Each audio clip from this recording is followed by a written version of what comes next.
하나님 말씀 보시겠습니다. 하나님 말씀은 베드로전서 2장 1절에서 10절입니다. 그러므로 모든 악독과 모든 거만과 외식과 시기와 모든 비방하는 말을 버리고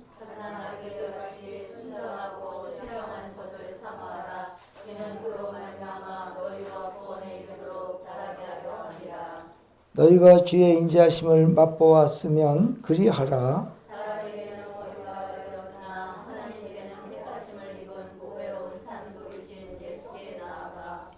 너희도 산돌같이 신령한 집으로 세워지고 예수 그리스도로 말미암아 하나님이 기쁘게 받으실 신령한 제사를 드릴 거룩한 제사장이 될지니라. 성경에 기록되었으되 보라 내가 택한 보배로운 모퉁이 돌을 시온에 두노니 그를 믿는 자는 부끄러움을 당하지 아니하리라 하였으니 그러므로 믿는 너희에게는 보배이나 믿지 아니하는 자에게는 건축자들이 버린 그 돌이 모퉁이 머릿돌이 되고 또한 부딪히는 돌과 절려 넘어지게 하는 바위가 되었다 하였느니라. 그들이 말씀을 순종하지 아니함으로 넘어지나니 이는 그들을 이렇게 정하신 것이라. 그러나 너희는 택하신 족속이요 왕같은 제사장들이요 거룩한 나라요 그의 소유가 된 백성이니 이는 너희를 어두운 데서 불러내어 그의 기이한 빛에 들어가게 하신 이의 아름다운 덕을 선포하게 하려 하심이라. 너희가 전에는 백성이 아니더니 이제는 하나님의 백성이요 전에는 긍휼을 얻지 못하였더니 이제는 긍휼을 얻은 자니라. 아멘. 할렐루야. 하나님의 사랑과 은혜 또 신령한 축복이 여러분에게 오늘도 함께 임하실 것을 축원합니다. 우리들이 예수 그리스도를 믿고 신앙생활을 하면서 그날이 그날이고 이 영적으로 예수 믿고 구원받고 나서는 성장하지 못하는 사람들이 있어요. 그러니까 하나님께 예배를 드리는 그런 것으로 그냥 그 하나로 끝나고 하나님의 말씀으로 깊이 이해하지 못하고 깨닫지 못하고 또한 그 은혜를 알지 못하면 우리의 영이라는 것이 어린아이로 그대로 있다는 것이죠. 그래서 오늘 베드로전서 2장 1절 2절에 보면 너희들이 예수 그리스도를 믿고 구원을 받았으면 이제는 그 모습이 변해야 될 거 아니냐. 항상 악한 말에 휩쓸리고 세상 풍리에 따라서 너희들의 마음이 휩쓸린다고 한다면 그것은 문제가 있다.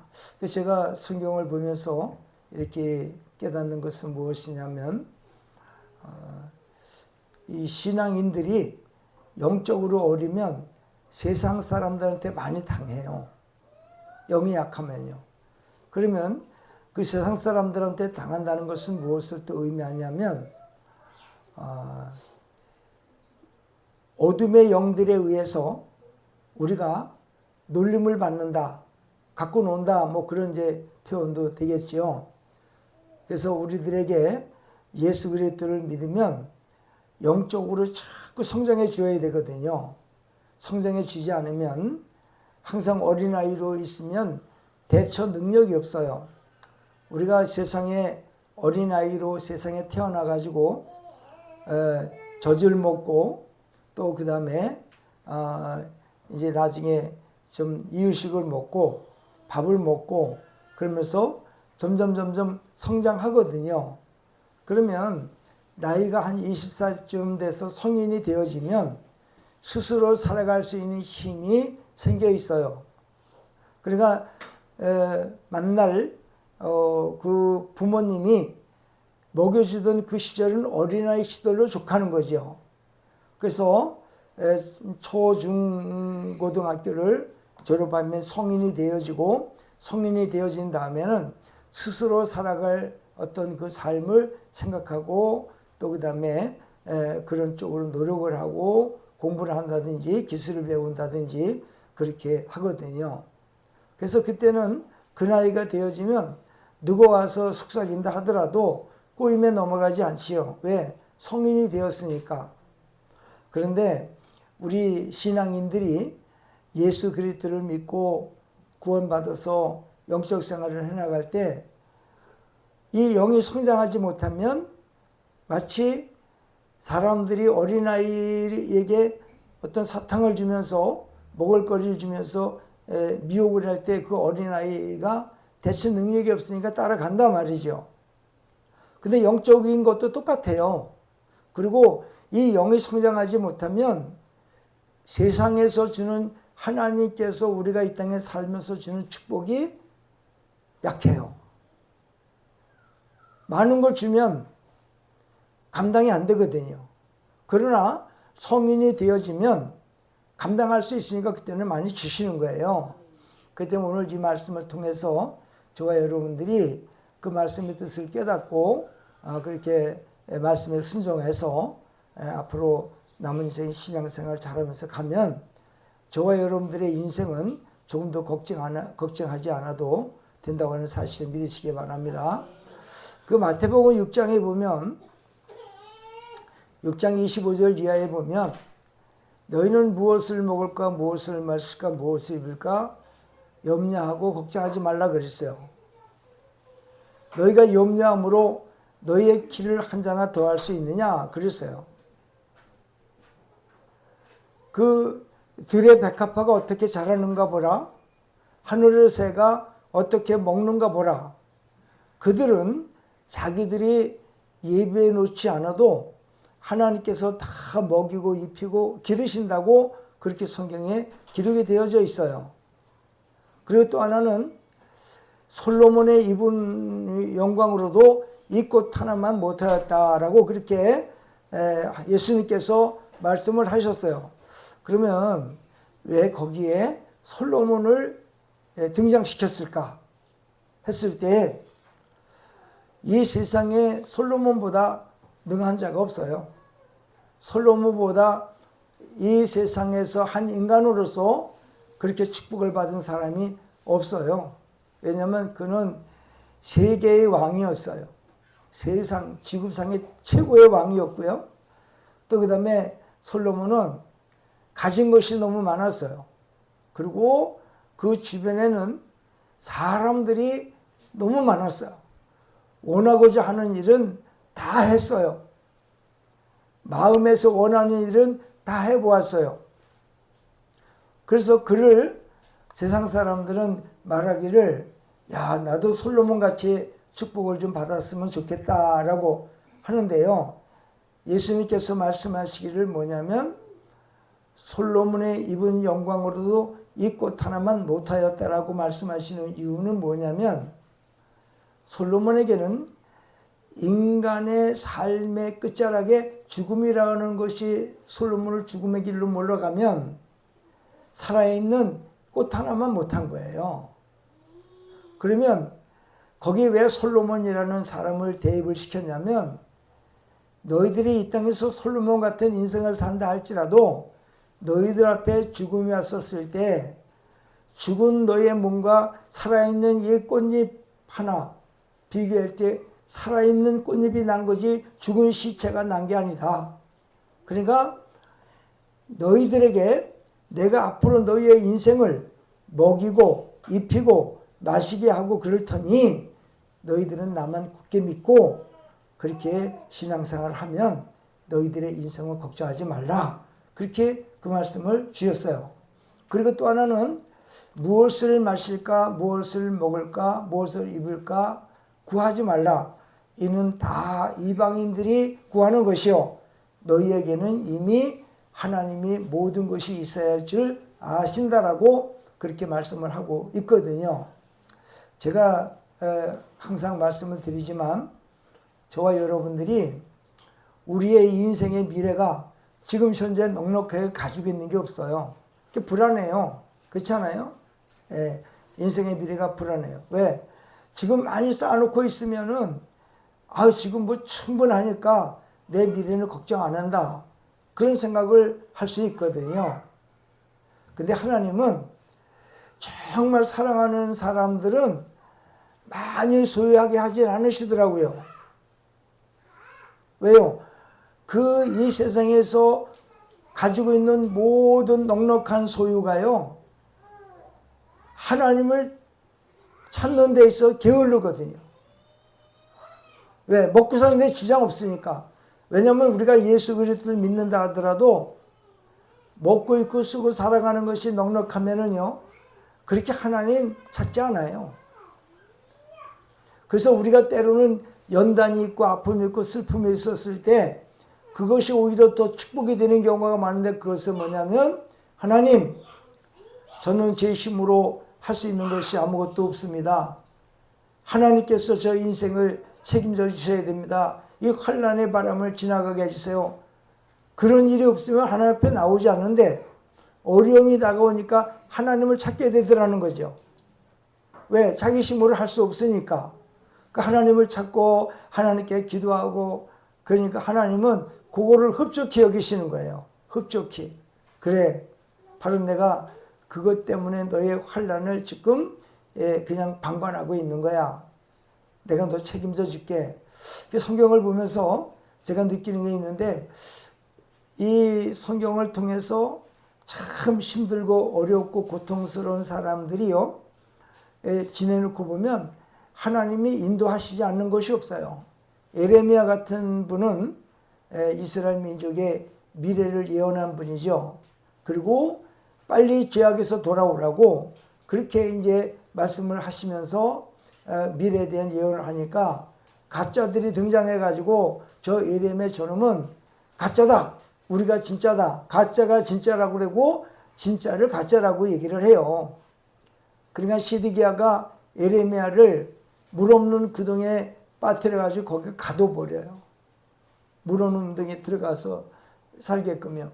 근데 하나님은요, 물이 없는 구덩이에 들어갔지만은 때가 되니까 하나님께서 건져 올리셔가지고 시드기야는 죽고, 물이 없는 웅덩이에 넣은 에레미야는 살아나고, 집어넣은 자는 죽고, 이게 모두 하나님의 섭리였다는 것을 믿으시기 바랍니다. 그리고요, 성경에 보니까 오늘도 이 말씀 속에서 8절을 한번 보겠습니다. 8절.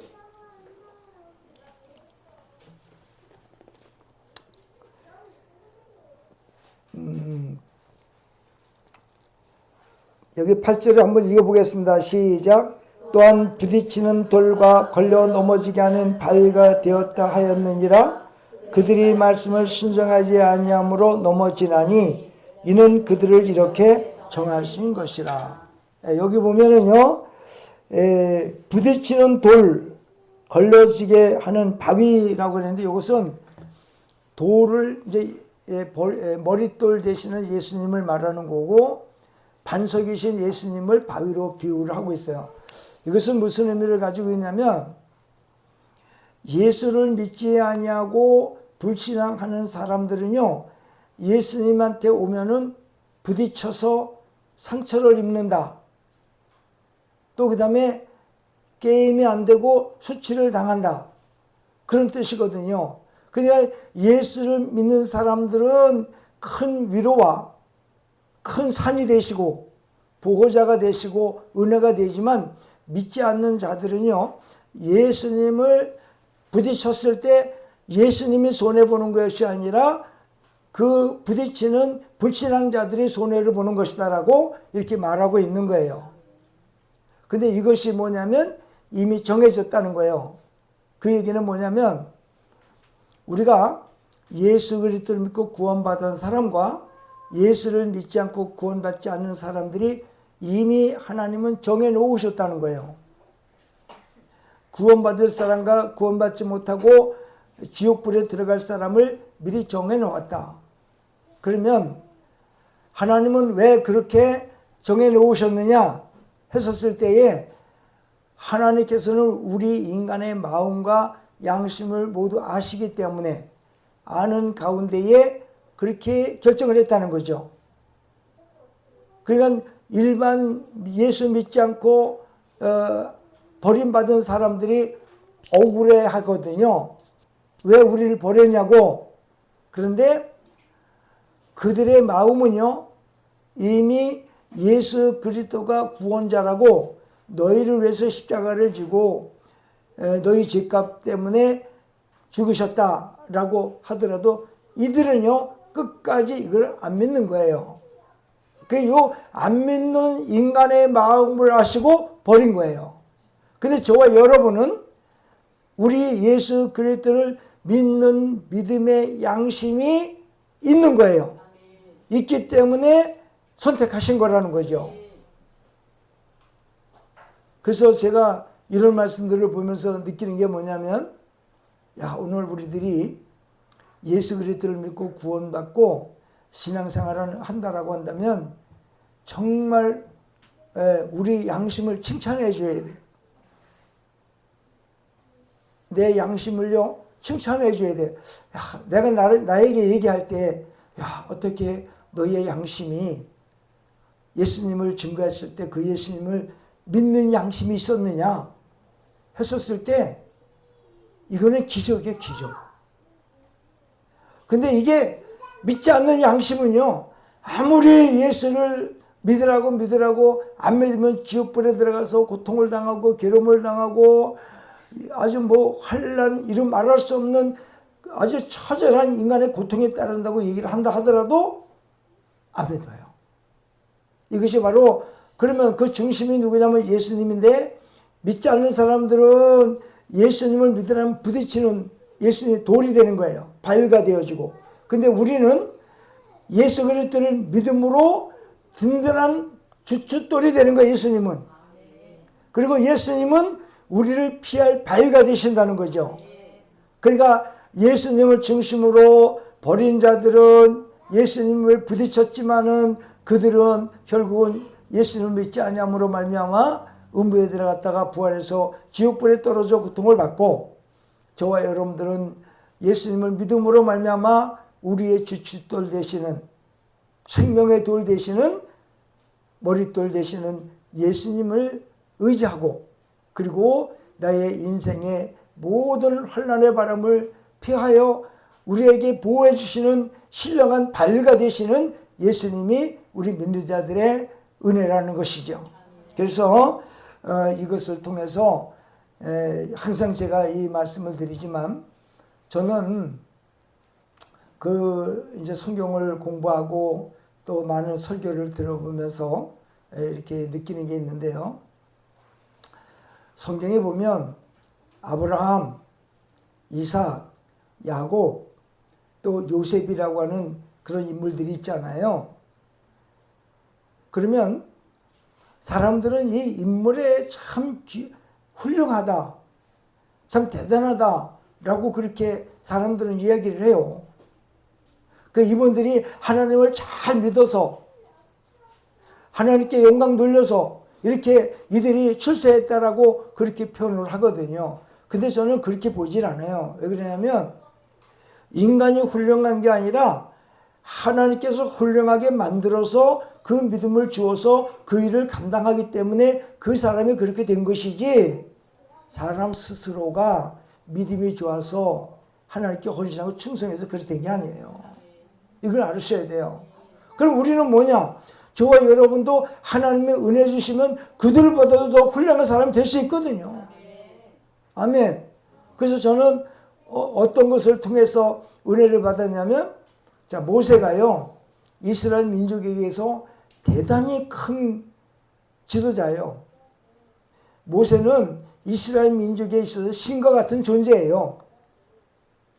근데 하나님이 모세가 아무리 이스라엘 민족의 신과 같은 존재를 할지라도 데려가시니까 끝이요. 근데 그것으로 끝나는 것이 아니라 모세를 데려가시고 나서는 여호수아를 세우시더라고요. 모세가 아무리 유능한 그런 그 일을 행하였다 하더라도 죽으니까 아무것도 아니더라고요. 그리고 하나님은 이스라엘 민족을 위해서, 그들을 인도하기 위해서 여호수아를 세워가지고 여호수아를 통하여 가나안 땅에 들어가게 하시는 거예요. 이 얘기는 뭔 얘기냐면요, 제가 아무리 똑똑하더라도 멋있는 인간이라 할지라도 데려가면 의미가 없어요. 나 아니면 안 된다는 생각을 빨리 버려야 되는 거예요. 하나님은요, 전지전능하신 하나님이기 때문에 나 아니면 안 돼, 나 아니면 망해, 뭐 이런 식으로 얘기를 하면 안 되는 거예요. 나는 그저 이 땅에 태어나서 하나님께 쓰임받는 어떤 사명자나 도구로 여러분 하나님께 쓰시면 되는 건데, 그거를 내가 스스로 그렇게 되어졌다고 생각하는 순간에 그건 안 되는 거예요. 하나님께서 저와 여러분을 이 자리에 은혜 주셔서 앉혀주셨기 때문에 은혜를 받는 것이지, 내가 여러분 이 자리에 와서 하나님께 한번 늘고 그래서 내가 훌륭한 사람이 되었다라고 한다면 안 된다는 거죠. 그럼 우리는 뭐냐? 그냥 믿는 거예요. 그거를. 하나님이 나를 쓰실 걸 믿고, 여기까지 인도하셨으면 살려주신 것을 믿고, 어디 많은 거리를 오고 간다 하더라도 하나님은 오고 가는 길을 지켜주셨고, 아멘. 그렇게 되어지면 하나님은 바로 우리를 구원하신 그 뜻이 만족하시는 거예요. 그렇게. 그러니까 하나님보다 내 의의를 드러내면 안 됩니다. 하나님의 항상 은혜 속에 살아간다는 그런 마음을 가지고 여러분들이 신앙생활 하셔야지, 내가 똑똑하고 내가 잘나서 하나님께서 나를 쓰셨다? 안 된다는 거예요. 아셨습니까? 그래서 오늘 이 말씀을 통해서, 우리에게 주신 말씀을 통해서 우리에게 교훈하는 게 무엇이냐면, 그렇기 때문에 우리는 예수 그리스도를 믿고 신앙생활 해가면서 자꾸 영적으로 성장해 줘야 된다는 거예요. 여러분 한번 생각해 보세요. 몇 년 전에 여러분 모습과 지금 여러분의 모습이 어때요? 옛날 모습이 아니잖아요. 많이 자랐잖아요. 그죠? 옛날에는 아무것도 아니고 삐졌어. 근데 지금은 그냥 웃지요. 아이고, 내가 옛날에 그랬다고. 어린아이들에게 뭐라고 야단치면 삐죽거리고 막 울고 막 그러잖아요. 근데 이들이 이제 성장을 해놓으면 모르게 야단을 치면, 아, 그래, 내가 잘못했지. 그러면서, 아, 이거 내가 잘해야지. 깨닫는다고요. 그죠? 깨닫고, 그래서 올바른 삶을 선택해서 살아가는 거죠. 이 영적인 것도 똑같거든요. 그 영적으로 성장하면 이제 웬만한 건 시험도 안 되는 거예요. 시험도 안 되고, 그냥, 그런 거 기도하고 넘어가면 되고, 또 하나님 말씀에 순종해서 말씀으로 말미암아 이기면 되지 하는 그런 마음으로 가면은 된다는 것을 성경에서 우리에게 가르쳐주고 있어요. 그래서 그 고린도전서 2장에서 3장에 보면 영적으로 어리면은 신령한 은사를 못 준다고 되어 있어요. 그리고 또 하나는 히브리서 5장 11절에서 15절까지 보면 어린아이들에게는 신령한 하나님의 말씀을 못 준다고 되어 있어요. 그래서 6장 1, 2절에 의하면 너희들은 만날 예수 믿고 구원받고 나를 위해 십자가 죽으신 예수, 그 수준에 머무르지 말고, 그 수준에 머무르고 하나님의 말씀으로 완전한 대로 나가라고 그랬어요. 그러니까 그리스도의 초보를 버리라고 그랬어요. 버려. 무슨 얘기하면 내가 예수 믿고 구원받았다, 나의 죄를 위해 예수님 십자가에 지셨다라고 하는 그 삼각 수준에 머무르면 안 되는 거예요. 그래서 그 하나님께서 우리에게 주신 말씀의 깊이에 깊은 그 말씀의 물로 들어가라는 거죠. 그래야 하나님이 우리에게 그때가 되면 너무나 많은 이 세상에 살아가는데 평안하고 감사하고 은혜로운 인생을 살게 하신다는 것을 성경에서 교훈하고 있습니다. 그러면 우리가 예수 그리스도를 통해서 구원을 받았는데, 그러면 예수 그리스도를 믿으면 우리의 신분이 뭐가 되느냐? 우리의 신분. 오늘 여러분 이 성경 말씀 속에서 우리의 신분에 대한 이야기를 9절에서 말씀을 하고 있어요. 9절을 한번 찾아보겠습니다. 오늘 본문 말씀 9절을 한번 보겠습니다. 9절. 자, 함께 읽어보겠습니다. 시작. 그러나 너희는 택하신 족속이요 왕같은 제사장들이요 거룩한 나라요 그의 소유된 백성이니 이는 너희를 어두운 데서 불러내어 그의 귀한 빛에 들어가게 하신 이의 아름다운 덕을 선포하게 하려 하심이라. 오늘 여기 말씀에 택하신 족속, 하나님이 선택했다는 거죠. 뭘 보고요? 아까도 제가 전에도 말씀드렸지만은 우리 예수 믿는 사람들하고 믿지 않는 사람들하고 양심이 달라요. 양심이. 똑같은 양심이 아니에요. 예수 믿는 사람들은 그 양심이 뭐라고 그랬어요? 선과 악을 구분하는 마음의 능력인데 이게 두 가지의 양심이 있어요. 영적 양심이 있고 세상적 육적 양심이 있어요. 그러면 영적 양심은 뭐냐면 예수님은 선이시고 마귀는 악이에요.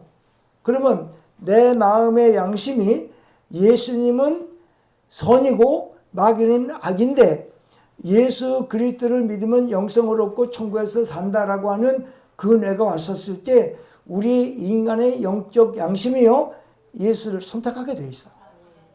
믿어요. 근데 믿지 않는 사람들은요, 너 예수 그리스도가 최고의 선이시고 예수 그리스도를 믿으면 천국 가서 산다라고 했었을 때 이 믿지 않는 양심은요, 아무리 좋은 이야기를 해주고 미래의 좋은 인생의 행복을 말해준다 하더라도 그 양심이요, 요거를 선택 안 해요. 밀어내요. 그리고 마귀의 자녀가 된 상태에서 너희들이 이 땅에 살다 죽으면 음부로 들어갔다가 부활해서 지옥불에 들어간다 하더라도 거부를 안 느껴요.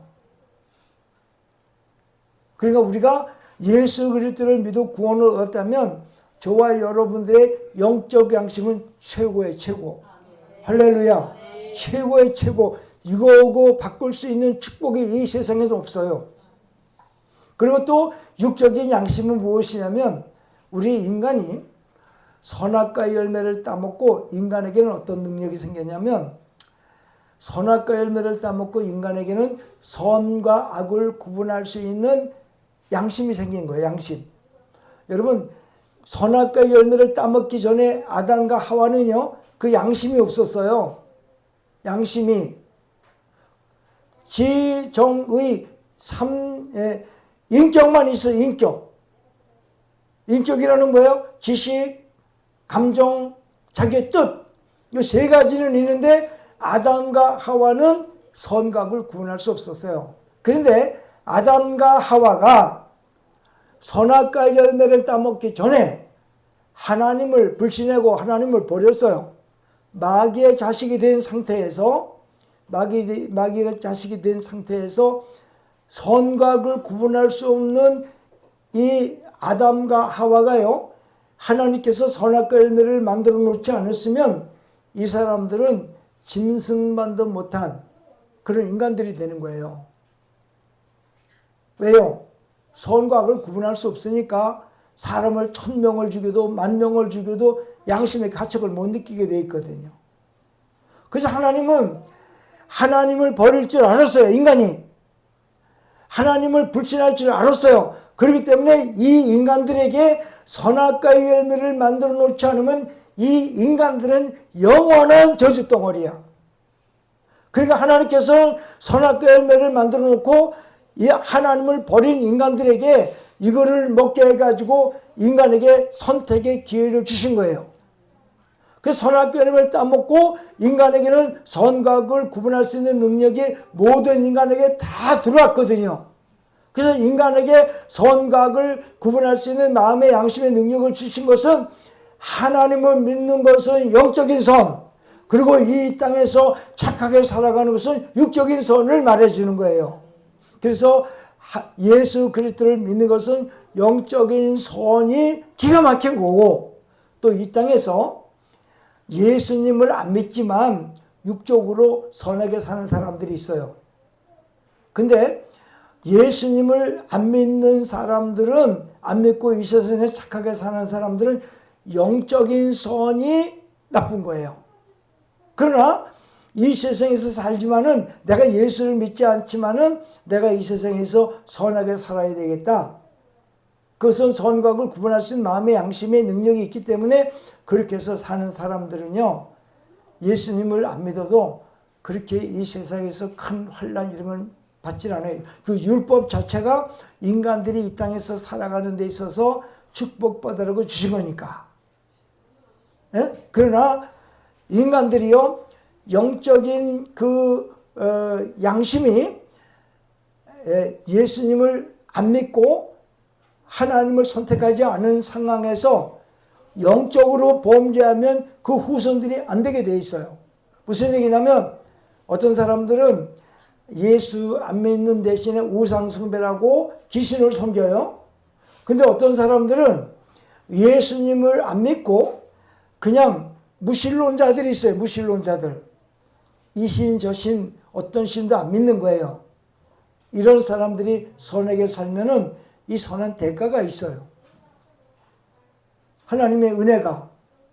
근데 하나님을 안 믿으면서도 우상 숭배 많이 한다든지 제사 많이 지낸다든지 여러분 무당을 따라서 뭐 구슬 많이 한다든지 그러면 이 영적 양심이 나쁜 수준을 떠나서 악한 수준으로 머물르기 때문에 이 사람들은 그 후손들이나 그 집안의 환경이 영적 환경이 나쁜 사람들은 그 후손들이 안 돼요. 여러분 하나님이 축복하시면은 그런 걱정 안 해도 돼요.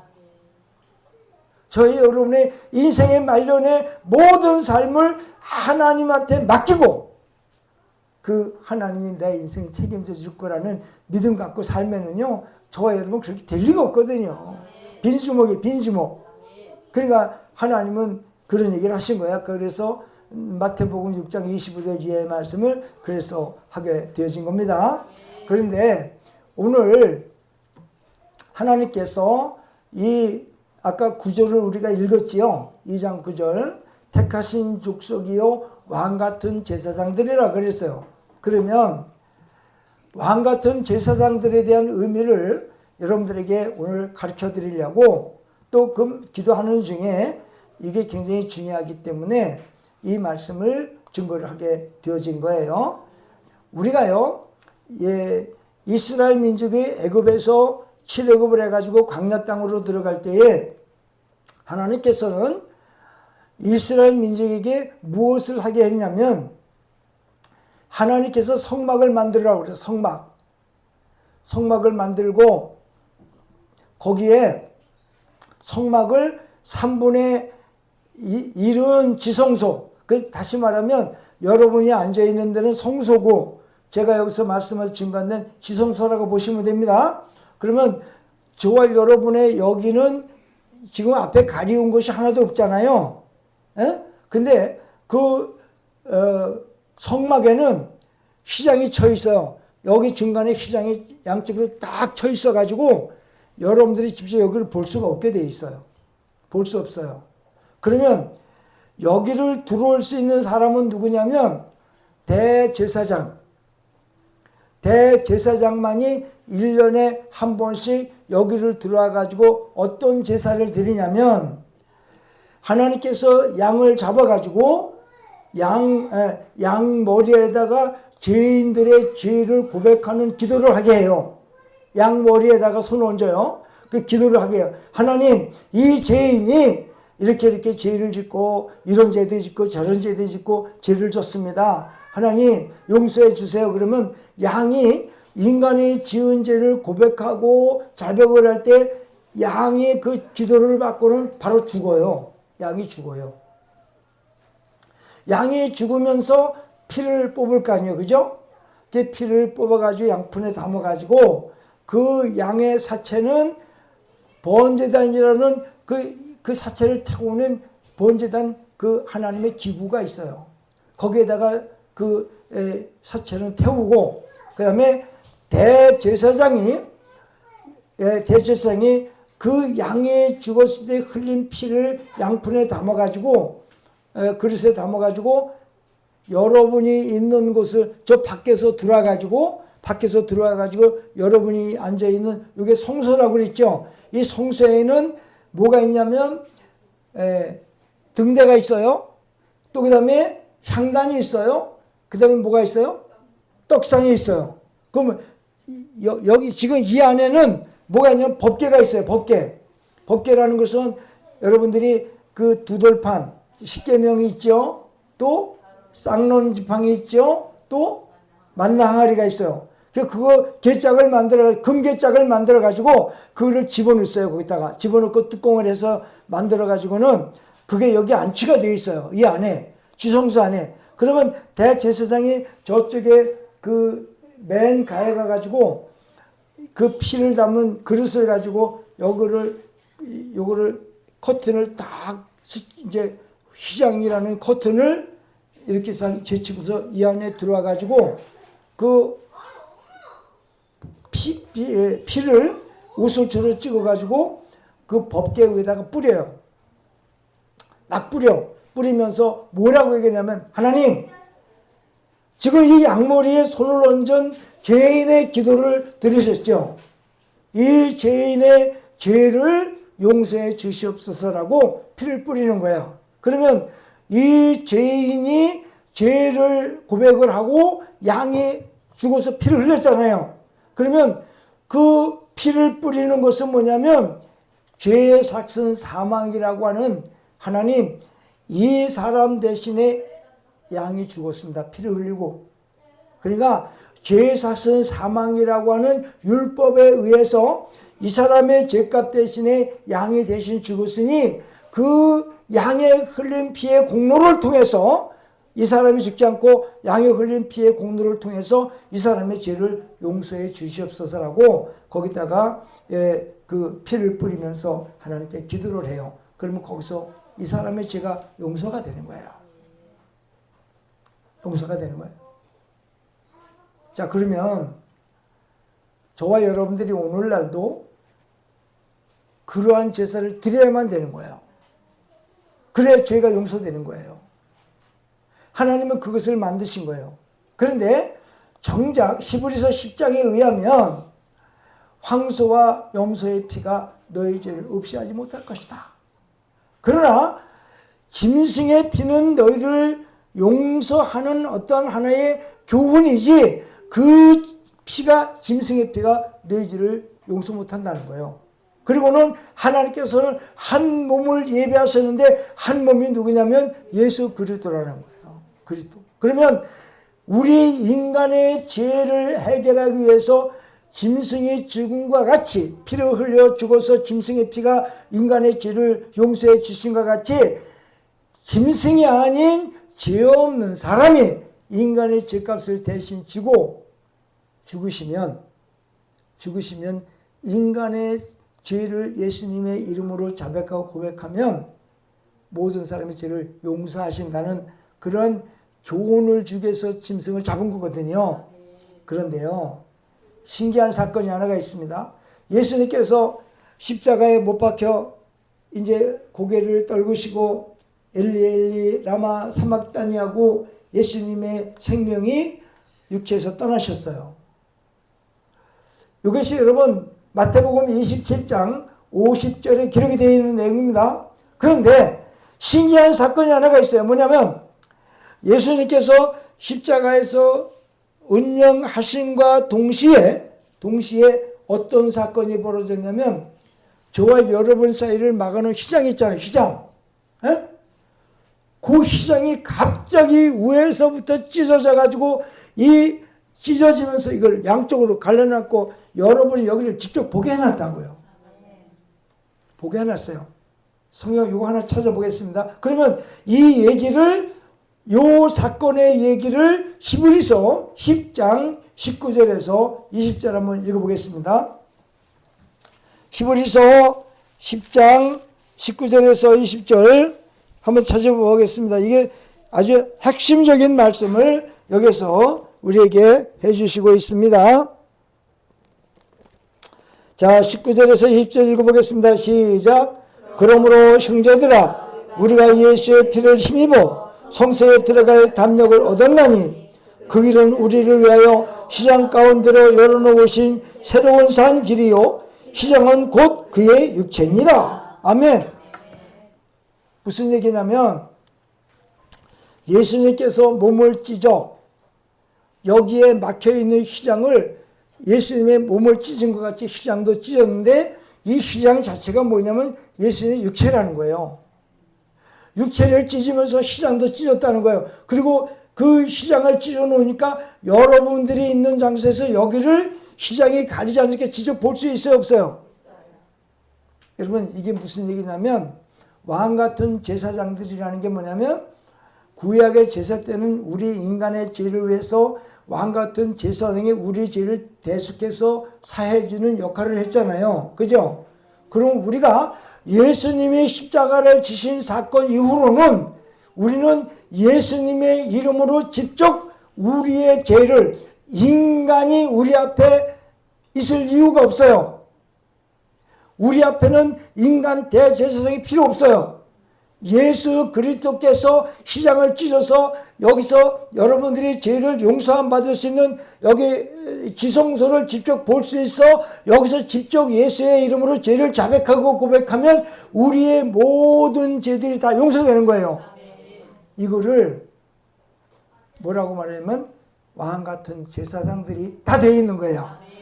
그러니 저도 왕 같은 제사장이요. 여러분은 그래요.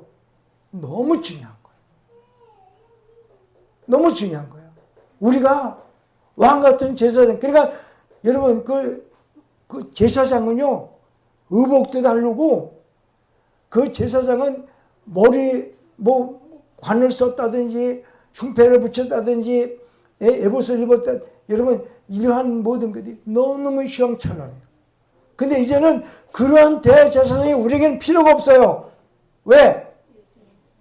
예수님께서 직접 자기 몸을 찢으면서 이 안을 완전히 들여다보는데 이 안에 법궤를 들여다보는 것은 하나님의 자소를 말해요. 하나님 아버지. 그러면 우리가 예수 그리스도를 믿음으로 시장이 찢어졌기 때문에 우리가 예수 그리스도의 이름으로 죄를 자백하고 고백하면 우리는 하나님으로부터 직접 죄를 용서받는 것이 되는 거예요. 그러니까 우리 앞에는 여러분 대제사장이지 누구든지 필요가 없어요. 목사가 대제사장이 될 수가 없어요. 목사는 여러분들에게 하늘나라로 잘 가게 하기 위해서 말씀을 가르치고 또 그 다음에 여러분을 말씀으로 인도하고 그러기 위해서 목사가 필요한 거지 목사는 여러분의 죄를 해결할 수 있는 능력이 없어요. 예를 들면 요 얘기를 통해서 우리가 한 가지 느끼는 게 있는 뭐냐면 천주교에 고해상사가 있죠. 그 신부가 대신 그 조그만 문 앞에 앉아가지고 사람들이 죄를 다 고백하면 다 들어주고 사하소서 그렇게 기도한단 말이에요. 그죠? 그 잘못됐어요? 아니면 잘된 거예요? 그렇죠. 오늘 여러분 요거 하나 아는 것만으로 이미 여러분 저와 여러분들에게 엄청난 은혜를 주신 거예요. 요게 여러분 이렇게 되어지면요 여러분의 영적인 성숙이 팍 올라가는 거예요. 팍 올라가는. 그러니까 이단자한테 당하지 않죠. 그러면 우리 앞에는 어느 누구도 죄를 용서받는 데 있어서 사람이 있어서는 안 됩니다. 누구의 이름으로? 예수님의 이름으로 다 죄를 용서만 받을 수 있기 때문에 예수 믿어 구원받은 사람들은 다 뭐 같은 제사장? 할렐루야. 시간이 12시가 그냥 넘어버렸네요. 여기서 여러분 마치겠습니다. 제가 이 왕 같은 제사장 설명하기 위해서 그래서 우리가 예수 믿고 죄를 용서만 받으면 우리는 다 왕 같은 제사장이 되어지고요. 왕 같은 제사장은요 하나님이 100% 책임지는 거예요. 여러분 그 제사장이 여러분 얼마나 위대하고 얼마나 휘황찬란한지 아세요? 그 모습이 우리가 되는 거예요. 그냥 하나님은 저와 여러분 그렇게 만들어 놓으시는데 버릴 일도 없고 외면할 일도 없고 왜? 예수 그리스도의 십자가의 보혈로 값진 인생을 만드는 거예요. 언제든지 천국 갈 수 있는 인생을 만들어 놓은 거라고요. 할렐루야. 우리는 위대한 자들입니다. 여러분 내일 일도 걱정하지 마세요. 믿습니까?